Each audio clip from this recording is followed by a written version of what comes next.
До появления Гидры главным именем русскоязычного Даркнета был RAMP – Russian Anonymous Marketplace. Площадка появилась в 2012 и постепенно превратилась в один из крупнейших русскоязычных форумов и рынков внутри Tor. Когда в 2014 ФБР, Европол и полиция 16 стран Евросоюза провели Operation Anonymous и одновременно ударили по множеству западных площадок, RAMP продолжал работу. Одним из его главных администраторов был человек под ником DarkSide. Он даже давал интервью Wired и объяснял необычную стратегию RAMP. Площадка старалась работать преимущественно с русскоязычной аудиторией и запрещала ряд вещей, которые могли привлечь дополнительное внимание. Оружие, кардинг, поддельные документы, как и политические обсуждения.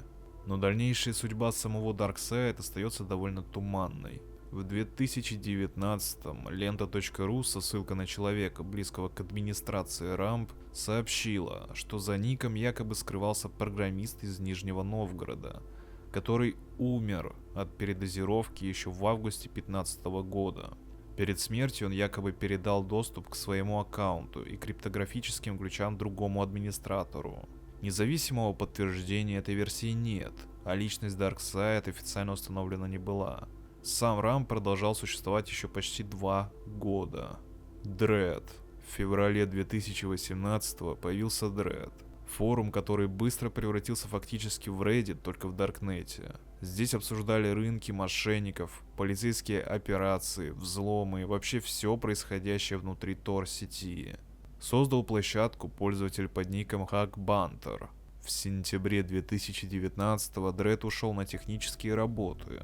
HackBunter готовил крупное обновление, но внезапно перестал выходить на связь даже с другими администраторами. Через 3 дня администратор Париж опубликовал PGP подписанное сообщение. По его словам, сработал заранее настроенный HackBunter'ом Dead Man Switch, на случай, если HackBunter'a арестуют или он умрет. Команда с сайта не знала, что произошло. Если HackBunter не возвращался в установленный срок, планировалось удалить данные с серверов и опубликовать исходный код Dread. Через несколько дней история неожиданно закончилась. Париж сообщил, что HackBunter снова вышел на связь и доказал контроль над инфраструктурой, сбросив Dead Man Switch. Dread продолжил работу. Тем не менее, никто точно не знает, что произошло за эти дни с HackBunter'ом.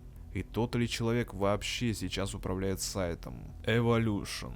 В 2014 году Evolution начал стремительно набирать популярность. Им управляли всего 2 человека, известных под никами Верта и Кимбл. К началу 2015 года Evolution считался одним из крупнейших рынков Даркнета. Деньги покупателей хранились в системе Escrow, то есть площадка удерживала биткоины до завершения сделок.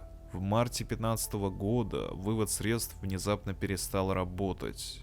Администрация сетовала на технические проблемы, но затем сайт перестал функционировать вообще. Сотрудник Evolution под ником NSV Great написал на Reddit, что никакой поломки не было. По его словам, Верта и Кимбл забрали биткоин из Escrow и устроили exit scam, то есть заскамились. Позднее Европол оценил исчезнувшие средства более чем в 11 миллионов евро по тогдашней стоимости. Пользователи Даркнета начали собственную охоту на администраторов. Американские правоохранительные органы даже запрашивали у Reddit данные нескольких аккаунтов, связанных с Evolution и обсуждением его владельцев. Но публичного раскрытия личности Верта и Кимбл так и не произошло. Один из крупнейших рынков просто исчез до того, как был бы разгромлен полицией. Agora. После исчезновения Evolution место крупнейшей площадки заняла Agora, но ее владельцы поступили почти противоположным образом. В 2015-м исследователи в области компьютерной безопасности публиковали работы о новых способах атаки на сайты Tor. При определенных условиях анализ соединений сетевого трафика мог помочь хакеру или взломщику приблизиться к идентификации сервера. И примерно тогда же администрация Agora заявила, что заметила подозрительную активность вокруг собственной инфраструктуры. Вместо того, чтобы ждать возможного рейда, владельцы объявили о временном закрытии рынка. Но в этот раз пользователям дали возможность вывести деньги, затем сайт был отключен. правда отключен навсегда. Operation Animus. Страх перед деанонимизацией был вполне понятен. Всего за год до исчезновения Агора произошла Operation Animus. В ноябре 2014 года правоохранители из США, Германии и Нидерландов одновременно провели крупную операцию против некоторых сайтов в Tor. Были задержаны 17 человек, был закрыт известный рынок Silk Road 2.0, конфискованы серверы, криптовалюта и инфраструктура других площадок.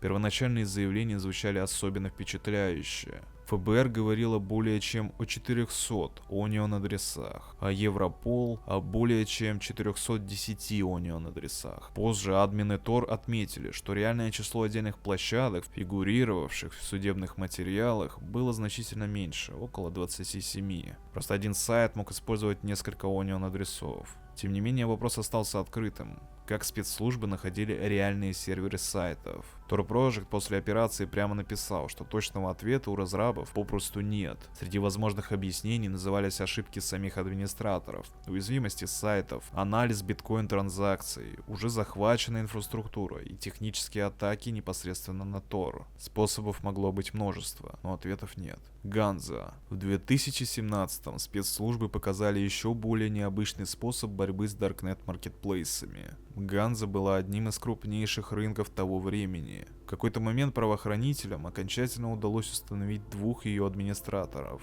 Их задержали в Германии, а серверную инфраструктуру обнаружили в Литве. Но вместо того, чтобы немедленно отключить площадку, голландская полиция сделала почти точную копию Ганзы и перенесла рынок на подконтрольные ей серверы. Для пользователей визуально ничего не изменилось. Они продолжали заходить на сайт, переписываться, оформлять сделки и пользоваться своими аккаунтами. Только теперь Ганза была под ментами. Следователи получили логины и пароли, анализировали сообщения и собирали информацию о транзакциях. А потом случилось самое удачное для полиции совпадение. 5 июля полиция США сумела закрыть Альфа-Бэй, крупнейший рынок того времени. Пользователи Альфа-Бэй начали переселяться в Ганзу. Посещаемость выросла с 1000 в день до 8000. Голландская полиция управляла Ганзой более 27 дней. За этот период на площадке произошло более 50 тысяч транзакций, а Европол получил данные примерно о 10 тысячах иностранных адресов покупателей.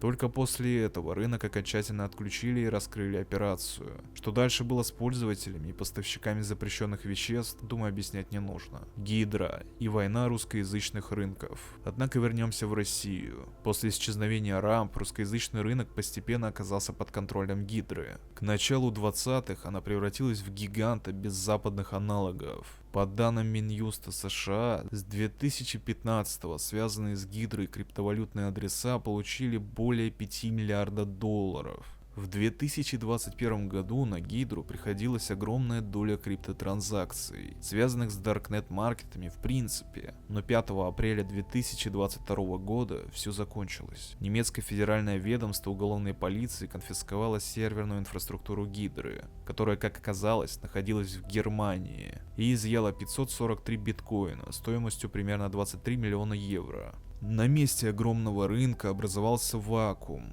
И затем началась война за освободившийся кусок. За его пользователи начали бороться Mega, OMG, Black Sprout, Solaris, Kraken и другие площадки. Борьба быстро вышла далеко за пределы обычной рекламы внутри Даркнета и интернета. Еще перед запуском Kraken и его символ появился на рекламном экране в Москва-Сити. Затем черный автобус с огромным логотипом Kraken и QR-кодом перекрыл Новый Арбат. А в 2024-м на Арбат привезли уже оборудованный громкоговорителями черный фургон. Конкуренты отвечали тем же. Мега расклеивала QR-коды в метро, а Black Sprout покупал огромную наружную рекламу. Darknet Marketplace начали вести себя практически как обычные корпорации, только их рекламная война сопровождалась еще DDoS-атаками и взломами конкурентов. В конце 2022 года специалист по киберразведке Алекс Холден заявил, что получил доступ к части инфраструктуры Solaris и вывел около 1,6 биткоина.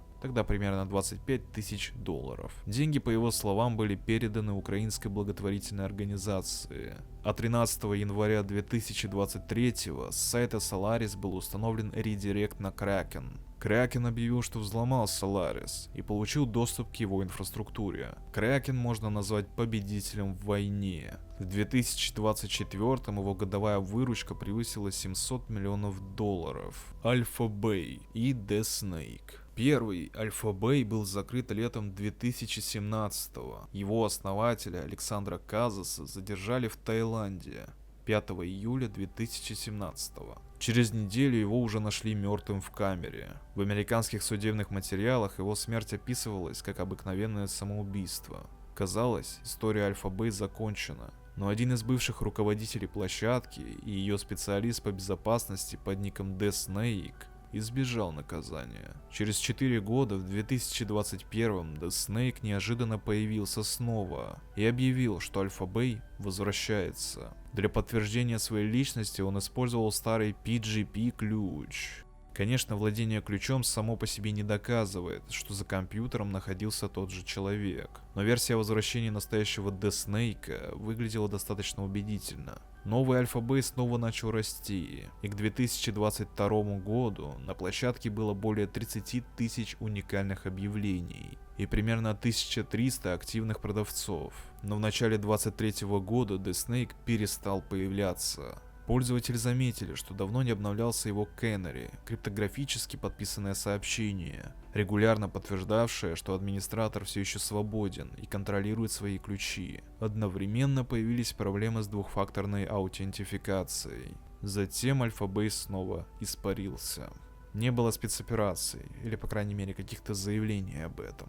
Не было подтверждения ареста или деанонимизации The Snake. The Snake и Alpha Bay снова исчезли. Shadow Brokers. В августе 2016 года в интернете появилась группа, называвшая себя The Shadow Brokers. Она заявила, что получила инструменты Equation Group, чрезвычайно продвинутой хакерской группы, которые связывали с американским агентством национальной безопасности, АНБ.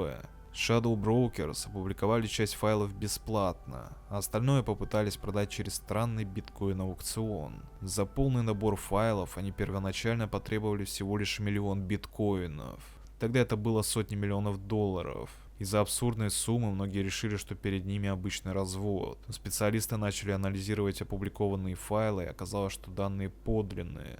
Cisco и другие производители подтвердили существование уязвимостей, соответствовавших инструментам из дампа. Получалось, что у неизвестной группы действительно оказался чрезвычайно ценный набор кибероружия. Одна из наиболее известных версий, которую обсуждал эксперт Брюс Шнайер, заключалась в том, что никто не взламывал внутреннюю сеть НСА напрямую.